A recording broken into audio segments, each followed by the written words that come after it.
भगवत श्री नारायणाय नमः। नमस्कारं समर्पयामि। अभी जे अपनी गंगा पापनी अंदर थी मुक्त करनारी देवी छे અને જો ભાવ છે અને તો જ ભગવાન છે। પછી ગમે એટલું હરિદ્વાર જઈએ પણ જો ભાવ નથી તો ત્યાં પણ કેવલ ઝરણું લાગે। તો ભાવથી બે હાથ જોડી માં ગંગાનું સ્મરણ કરો અને શાસ્ત્રીજી તમારી ઉપર જે થોડું થોડું હવે શિયાળો છે પવન છે એટલે થોડું થોડું પાણી છાંટવાનું અને આ બધાને પવિત્ર કરવાનો આપણે ભાવ કરીએ। બધા વંદન કરજો, દાદાને પ્રાર્થના કરજો કે ભગવાન કદાચ કોઈ પાપ થયા હોય અને તો બધાને રજા આપજો। ઓમ પવિત્રેસ્તો વૈષ્ણવ્યો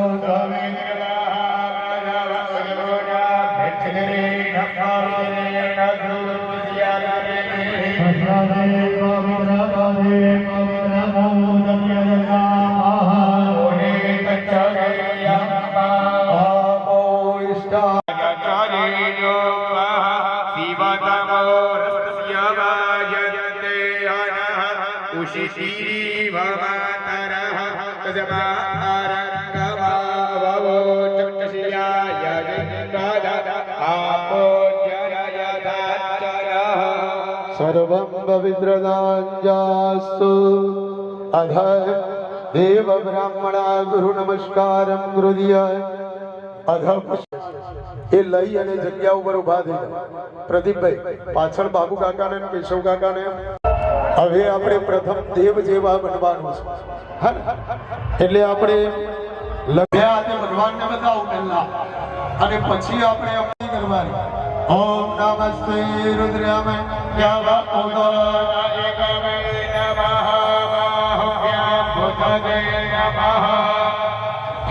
હવે બહેનો તમારા પતિદેવને પહેલા પુષ્પમાળા પહેરાવી। બહેનો તમારા પતિને પહેરાવો। અધર બ્રહ્મા અધર વિષ્ણુ અધર દેવો મહેશ્વરાય। હવે ભાઈઓ તમારી ધર્મ પત્નીને પહેરાવો। ભક્તે મનોરમા મનોવૃત્તાનુધારણે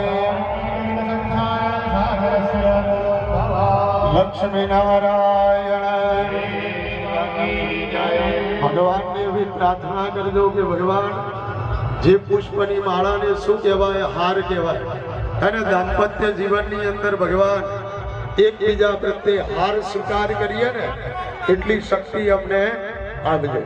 આવો હવે ઉભા ઉભા જ બધા હાથની અંદર ફૂલ ચોખા લઈ લો. અને ભગવાન ગણપતિ બાપાની શરૂઆત કરી અને જગદંબા સુધીના દેવતાઓની રજા લઈશું. જ્યાં જ્યાં કે ભગવાન અમારા જ્ઞાનને ઉદિત કરજે. અને બીજા નંબરની અંદર ભગવાન અભિમાન છે એ આજે તારા ચરણોની અંદર લઈ અને અમારી પૂજા કરવી છે. કારણ કે જ્યાં સુધી શરીરમાં અભિમાન છે ત્યાં સુધી દેવ મળતો. અલ્લાહ ભગવાન ગણપતિ બાપાને વંદન કરો. ઓમ ગણાનાત્વા ગણપતિક્કો હવામહે પ્રિયા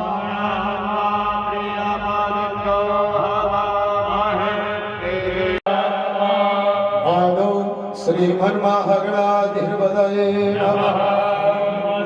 ભગવાન ગણપતિ બાપાને વંદન કર્યા ત્યાર પછી આપણું પાલન પોષણ કરનારું દેવ એ ભગવાન લક્ષ્મી અને નારાયણ બતાવ્યો છે. જો ત્રણેય કોઈને આધીનો હોય તો શિવ સિવાય કોઈનું સ્વરૂપ છે અને તો ભગવાન શંકર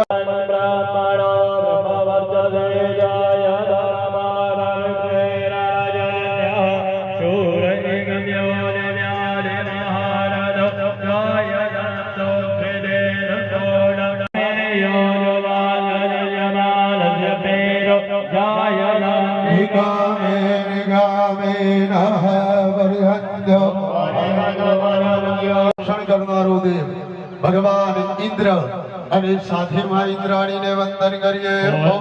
અને મોડવા ઓની દે રસોડા તૈયાર કરી દે. પણ જો આને મંજૂર હોય તો જ આપણે ધર્મ કાર્ય કરી શકીએ.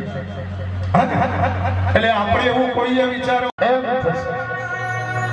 ભલે અહીં ભીષણ સમા કદાચ પાણી ભરાઈ જાય છતાં પણ આપણે જે 16 યજમાનો છીએ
તકલીફ પડે ભગવાન. એટલે તમને જો આળસ આવે